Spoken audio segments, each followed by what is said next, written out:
एक प्रेजेंटेशन, एक फोल्डर बना लेता हूँ पहले। विन आर, ठीक है, कंप्यूटर पे लिखूंगा मैं, सारे शॉर्टकट्स लिख दूंगा स्टेप बाय स्टेप जो भी कर रहा हूँ। एंड देन इसके अंदर मैं लिखूंगा CMD, ठीक है। इसको बोलते हैं विंडोज में कमांड प्रॉम्प्ट। लिनक्स अगर आप यूज करेंगे तो you will be saying it terminal. Mac OS भी आप यूज करेंगे तो यू आर गोइंग टू से कि इट्स अ टर्मिनल, ठीक है, वहां भी टर्मिनल ही बोला जाता है। एंड विंडोज में इसको CMD बोलते हैं, कमांड प्रॉम्प्ट। एंड इस तरह के काले कलर की स्क्रीन खुलती है। अभी फिलहाल आप लोकेशन देखेंगे तो we are somewhere C users admin के अंदर है, ठीक है। मतलब सी ड्राइव में एक एडमिन फोल्डर है जो मेरे सिस्टम का मेन फोल्डर है, जहाँ जो भी इंस्टॉलेशन वगैरह होती है वो वहां जाती है। तो इसके बारे में थोड़ा जानते हैं। So basically this is C drive. C drive के अंदर यूजर्स और यूजर्स में एडमिन होता है, ठीक है। अब एडमिन के अंदर अभी हम हैं, तो इफ आई वांट टू सी कि हमारे एडमिन के अंदर क्या क्या चीजें हैं, तो आई विल राइट dir, ठीक है। That is called directory. और डायरेक्टरी सर्च करते ही क्या आती है, पूरी की पूरी फाइल की लिस्ट आ जाएगी जो भी आपके पास रहे, ठीक है। स्क्रीन भर गई, अब इसको क्लियर करना है तो आई विल राइट CLS, ठीक है। That is called clear screen का शॉर्टकट है, तो स्क्रीन क्लियर हो जाएगी। Now what we need to do is कि हमें मूव करना है, ठीक है। तो मूव करना है, डी ड्राइव में जाना है, तो CD, आप कभी डी ड्राइव ऐसे भी लिखेंगे तो it will take you to the D drive, but मेरे में नहीं ले जाता है बिकॉज ऑफ सम परमिशंस। कुछ चीजें मैंने ऐसी इंस्टॉल कर रखी हैं जो कि इसके अलाउ नहीं करता। तो मैं क्या करूंगा, CD/D and then D drive. बिल्कुल जैसे डी ड्राइव लिखा जाता है, आपके ड्राइव से मैच होना चाहिए नाम, अदरवाइज ये काम नहीं करेगा। सो मैं आपको दिस PC पे लेके जाता हूँ।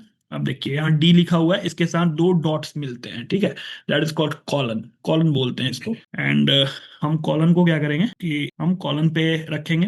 एंड /D, मतलब मैं क्या कर रहा हूँ कि उसे जबरदस्ती भेज रहा हूँ कि नहीं तुम डी ड्राइव में ही जाओ, ठीक है, because I need to work it here. अब यहाँ पे क्या करूंगा, मैं बनाऊंगा एक डायरेक्टरी MKDIR, और मैंने आपके बैच का नेम जो है पेस्ट करके लाया था, ठीक है, कॉपी करके लाया था। मैं आपका ये बैच बनाऊंगा। Basically I don't prefer this one because मैं अपने नाम में अंडरस्कोर यूज करता हूँ। And here I can see कि हमारे पास डैश लगा हुआ है, तो मैं अंडरस्कोर रखूंगा CX, that is Cognizia X। DS का मतलब है डेटा साइंस, और JAN-B तो आपका ग्रुप है, ठीक है। और Jan 26, तो Jan_26, बेसिकली जैन नहीं चाहिए मुझे। मुझे आपका बैच ऐसे ही याद रहेगा, तो आई विल रिमूव B01, ठीक है।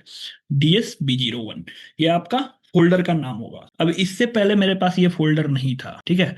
अगर मैं दिखाऊं तो I will make it clear. Let me control shift, ठीक है, Ctrl+X करूंगा, Ctrl+C कर लेता हूँ। चलो मैं तुम्हें दिखाता हूँ कि मेरे पास यहाँ डायरेक्टरी में क्या है। So you have different different things, ठीक है। एडवांस एक्सेल का फोल्डर है, ठीक है। अरुण करके फोल्डर है, फिर कॉग्निसिया XALMS है, ठीक है।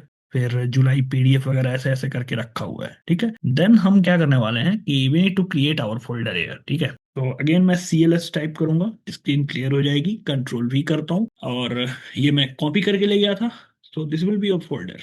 अब तुम DIR करोगे ना तो तुम्हें ये फोल्डर दिखेगा वहां। चलो CX देखो, ये रहा तुम्हारा फोल्डर। ये जस्ट अभी 10:08 PM पे बना है, 7/1/2026 को। देख रहे हो, टाइम और डेट के साथ दिखाता है। So you will get to know कि ये जस्ट अभी अभी बना ही है। अब हम क्या करेंगे, हमारा फोल्डर तो बन चुका है, ठीक है। तो इस फोल्डर के अंदर आते हैं। चलिए आइए देख लेते हैं कि वाकई बना भी है या फिर बस यहाँ दिख रहा है। So if you open it, you have a folder CXD, और अभी खाली है। तो अभी मैंने जो कमांड चलाए हैं, अब आपको मैं रोड मैप समझा देता हूँ। पावर पॉइंट खोलूंगा, I will go it over here. ये ब्लैंक प्रेजेंटेशन होगी अपनी। दूसरी बात भाई, मेरी राइटिंग बहुत अच्छी नहीं होती, मैं कोड अच्छा करता हूँ, ठीक है। तो Win+R, that is first command. तो तुम्हें जो मिला था ना, तो Win+R अगर प्रेस करोगे तो तुम्हारे पास एक रन जैसा ये खुलता है, ठीक है। This is the screen you have. Win+R, अब इसमें लिखूंगा, मेरे पास खुला क्या था, तो मेरे पास एक विंडो खुली थी जिसको बोलते हैं रन, ठीक है। अब रन क्या करूंगा, इसके अंदर एक स्पेस बार था, लिखने वाली जगह थी, ठीक है। इसमें हमने क्या लिखा था बाबू, CMD। तो क्या खुली थी, ब्लैक कलर की स्क्रीन, ठीक है। That is black. ये दुनिया के हर सिस्टम में ब्लैक ही होती है। तो इस ब्लैक स्क्रीन को बोलते हैं विंडोज में कमांड प्रॉम्प्ट, ठीक है, कमांड प्रॉम्प्ट। अगर लिनक्स, ठीक है, एक सिस्टम होता है और एक होता है मैक OS, ठीक है। CMD जो बोलते हो ना, ये सिर्फ बोलते हो किसके लिए, विंडोज के लिए। तो विंडोज को हम इस सिंबल से याद रखेंगे, ठीक है। विंडोज का ये सिंबल होता है, बेसिकली आप देखोगे तो ये कॉर्नर में बना हुआ, ठीक है, that is the symbol of Windows, start button जो आपके लैपटॉप पे होता है। लिनक्स और मैक ओएस में सेम ब्लैक स्क्रीन को बोलते हैं टर्मिनल, ठीक है, ये होता है। अब दूसरी कमांड मैंने क्या करी थी, मैंने लिखी थी सी डी, ठीक है, फॉरवर्ड स्लैश डी, और डी ये ड्राइव का नाम था, तो ये हो गया बाबू ड्राइव, ठीक है। ये फॉरवर्ड स्लैश डी जो है ये करके करता है, फोर्स करता है, फोर्स चेंज करने को बोलता है, ठीक है। और सीडी का मतलब बहुत सिंपल होता है, मतलब चेंज डायरेक्टरी। अब देखो कंप्यूटर ना, हम फाइल और फोल्डर समझते हैं, right, file and folders, but computer की दुनिया में उस फोल्डर को ही डायरेक्टरी बोलते हैं, ठीक है, जो आपको अक्सर येलो कलर की दिखती है, और दुनिया के हर एक कंप्यूटर में येलो ही दिखेगी, एक्सेप्ट लिनक्स में ऑरेंज दिखती है, ठीक है। तो दिस इज कॉल्ड फोल्डर, ठीक है, इसी को डायरेक्टरी बोलते हैं। तो हमने क्या किया, चेंज डायरेक्टरी फॉर फोर्स में किया, और बेसिकली नॉर्मल भी हो जाता है, बट अगर नॉर्मल नहीं काम कर रहा है तो हम फोर्स कर देते हैं, ठीक है। नेक्स्ट होता है, नेक्स्ट मैंने लिखा था एम के डीर, एम के डीर, ठीक है। एम के का मतलब होता है मेक, ठीक है, एम ए के ई मेक। डी आई आर का मतलब आपको पता है, मेक अ डायरेक्टरी, ठीक है, मतलब क्या होगा भाई, फोल्डर बनाएगा, ठीक है, फोल्डर बनाएगा। अब एम के डीर के आगे मैंने क्या किया था, आपने फोल्डर का नाम दे देना है, फोल्डर अंडर स्कोर नेम। अब आप कहोगे सर आप अंडर स्कोर क्यों फॉलो करते हो, तो that thing will be come in your concept, basically जब मैं तुम्हें पाइथन पढ़ा रहा हूँ तो उस टाइम बताऊंगा कि भाई क्यों बनाया था, ठीक है, क्यों अंडर स्कोर यूज करें, and it will be habit. अब यहाँ पे क्या होगा कि एक मैंने एम के डीर फोल्डर नेम लिखा and it will create a folder for us, ठीक है। अब इस फोल्डर में हम क्या करने वाले हैं कि whatever we are going to learn, हम इसके अंदर ही सब कुछ करेंगे, ठीक है, सब पढ़ के ही रखेंगे।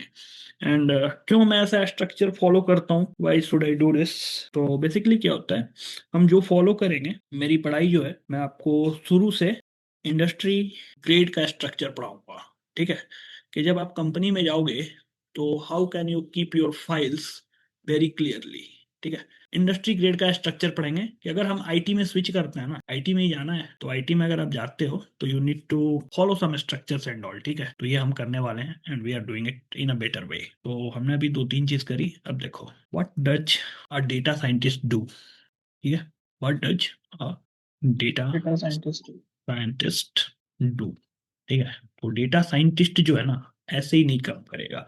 बेसिकली मैं कहता हूँ कि एक यूनिवर्स है, ठीक है, जैसे आपके पास अपनी यूनिवर्स है वैसे हमारे पास हमारी यूनिवर्स है। इस पूरे यूनिवर्स को बोलता हूं मैं एआई, ठीक है। इसका एक छोटा सा पार्ट है, ठीक है, जिसको बोलते हैं हम मशीन लर्निंग, ठीक है। इस मशीन लर्निंग के अंदर थोड़ा सा जाओगे तो एक और पार्ट है जिसको बोलते हैं डीप लर्निंग, एक और पार्ट है जिसको हम बोलते हैं एनएलपी, ठीक है। अब डेटा साइंटिस्ट एक ऐसा डोमेन है जो इन सबको ओवरलैप करता है, ठीक है। Basically I will create that with another colour, give me a minute, ठीक है, फिर समझोगे। तो डेटा साइंस एक ऐसा डोमेन है जो क्या करेगा, इन सबको ओवरलैप करेगा, ठीक है। ये है डीएस।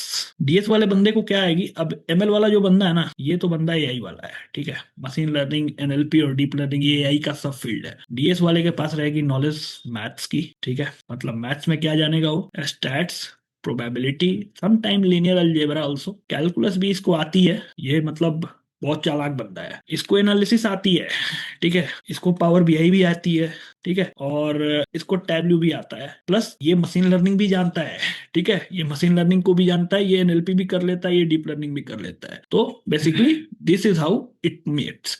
अब ये होता है एआई, पूरी यूनिवर्स एआई है, इसका एक समझ लो कि बहुत ही इंपॉर्टेंट पार्ट होता है डेटा साइंस।